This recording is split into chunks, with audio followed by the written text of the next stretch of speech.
I believe we're all doing this the same way. Once you have decided that you're interested in buying a home, you pull out your phone and you Google homes for sale in a certain neighborhood, and immediately you have several websites that are offering listings for sale. Now, the problem is this can get a little bit confusing because which website is the best to look for houses? And the more you do this, you start to realize there's certain houses that keep popping up again and again. They look very familiar. You've seen them many times before. And there's other houses that seem to be only on one or two websites, or you've never seen them before. So that makes you wonder, are there more houses out there that I haven't seen yet? Am I missing out on great deals that I just haven't discovered? And so you keep on looking until late at night, and that can get very time consuming, very frustrating. It's very inefficient. And believe it or not, this is by design. They want you to come back and keep on browsing. Wouldn't it be nice if there would be a definitive list of all the houses are for sale? It exactly would tell you which properties are currently available. Well, there is actually an easy solution for that, and that's what I want to talk about today.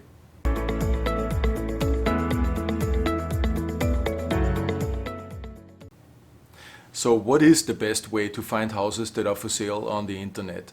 I've heard from clients that they've literally spent nights browsing the internet, looking on different websites and looking for houses for sale, making lists and comparing them in order to get a complete aggregate list and make sure they're not overlooking a nice house and interesting property that is for sale. Now, I'll give you an example. Let's say you are interested in buying a house here in Mequon, and if you look today on Zillow, you will find that there is 107 listings for sale in Mequon on Zillow. When you look on Trulia, it will give you a list of 118 listings for sale. If you look on Shore West, the local brokerage, they'll give you 243. And if you look on Redfin, it's going to be 73 houses for sale. You look on a few other websites, there's well over 200 platforms that are offering real estate for sale. You get the impression that there's got to be at least 200 to 300 houses for sale in the Mequon area.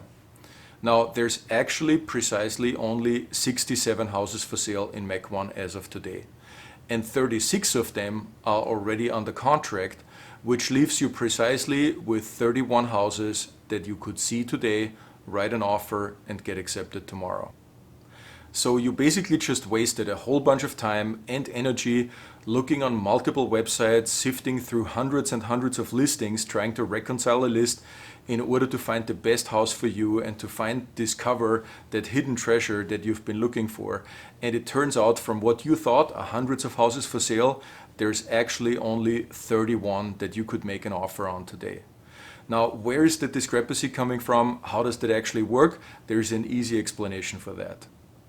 So with any of these websites that you would be typically using in order to find listings for sale, they are all free to use. You're not paying for that service, right?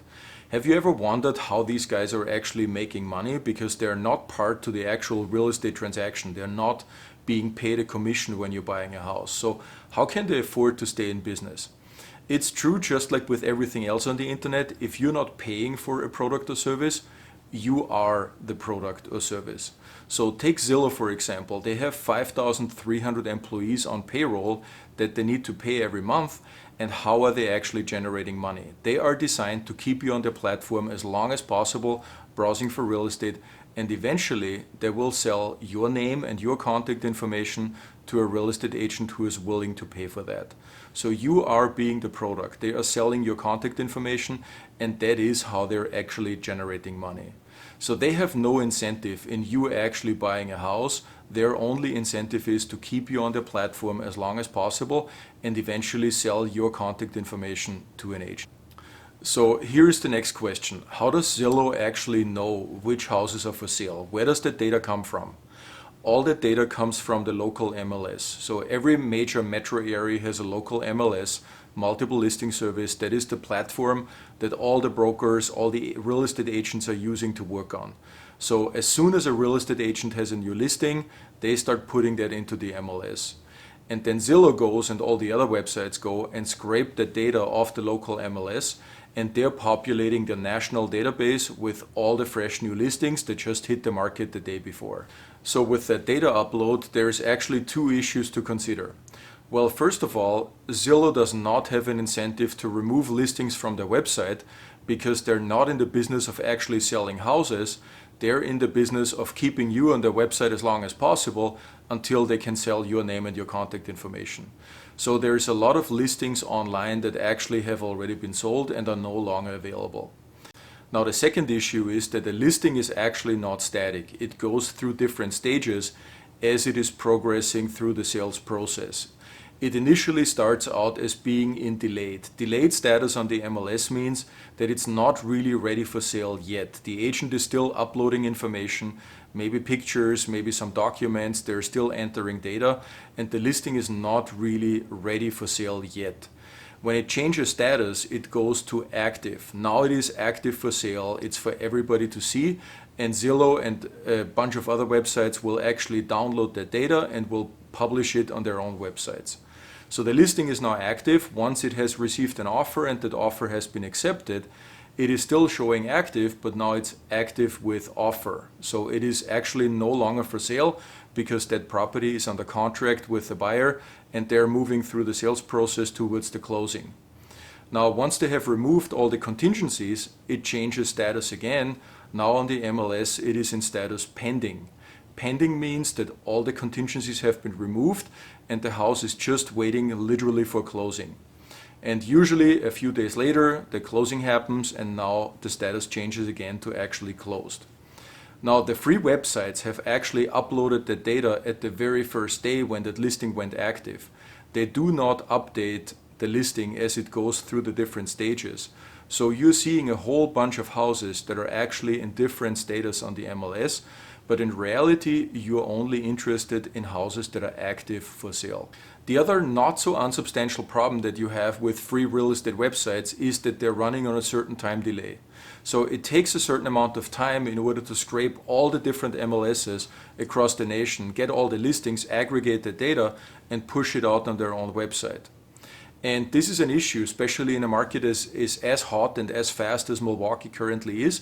When we put a listing live, it usually takes us 1 or 2 days until we have multiple offers on the table that we can present to the seller, and then the seller accepts one of these and the house is now under contract and no longer available to other buyers.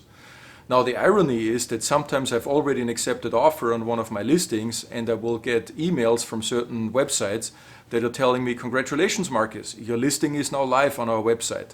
And in reality, it's already sold. So all agents and brokers are part of the local MLS and they're using it as the platform to work together and to collaborate.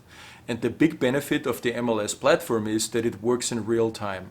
So I know the very second I change the status of a listing and I go from delayed and click on the button active, I know that everybody on the local MLS can see instantaneously that my listing is now for sale.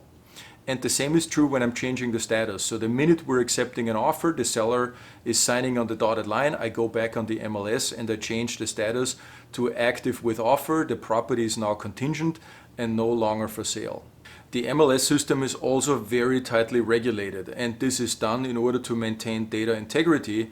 And so I know that I can trust the data that I'm seeing on MLS. There is a lot of rules we have to follow, and the MLS is actually actively enforcing these rules and make sure that all the agents are staying 100% in compliance. The data is always meticulously maintained, 100% accurate, and always real time. So there's actually quite steep fines for agents that are not in compliance with MLS rules, and that is why I know I can trust the data on MLS. Now, wouldn't it be nice if you could actually log in to the local MLS and search real estate like a pro? The good news is you actually can. So I can set you up with what is called an MLS portal. So you have a username and a password and you can actually log in and you have access to certain sections within the MLS that you can now search for inventory that is for sale. I'm happy to do that for you. There's no obligation. It's free and you actually don't even have to work with me if you don't want to. But I need a little bit of information in order to set that up for you. And just in case you're watching this video at 11 o'clock at night, I very much appreciate if you're not calling me right now. You can instead just go to my website and set that up for yourself. And here is how this works.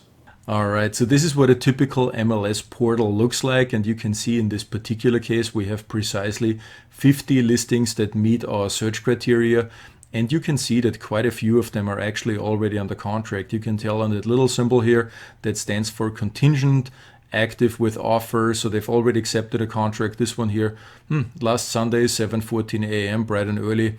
So these are already on the contract. And there's a bunch of other information that you can research here on the property.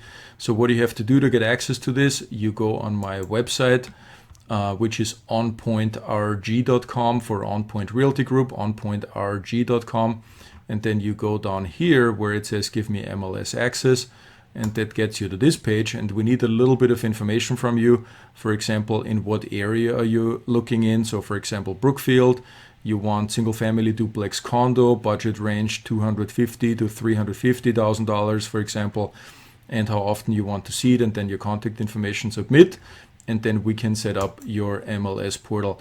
So we'll do that as a free service. There's no obligation to you. The only negative, if you will, is that MLS is a very old database, so it is not mobile friendly. It actually is really bad on a mobile device. This is on a desktop here, so you want to pull it up on a desktop computer, but this is hands down the best way to look at what listings are currently available, and you're not looking at a bunch of ghost listings and houses that are actually not for sale anymore. So this is real-time information here on the MLS. All right, if you have been watching this video this far, you should definitely consider subscribing to my channel and stay updated on everything that is related to Milwaukee and real estate. I post a lot of videos here on a regular basis. For example, right now in spring 2021, we are in an absolutely crazy market like nobody has ever seen before. Prices are going up like crazy, about 1% a month. The market is very, very hot. We simply have not enough inventory. So that comes, of course, with the question, are we in a bubble? Is the market going to crash? Should you just wait and sit it out and see until prices are correcting? I'm looking at a lot of data and I'm sharing what I'm finding and publishing the data so you can make good informed decisions. You can find all that on my YouTube channel. So with that, go ahead and subscribe, check out the videos that are interesting for you. If this was valuable information for you, please give it a thumbs up. I would like more people in Milwaukee to see this video and benefit from the content. I very much appreciate you guys, and I'll see you at the next time.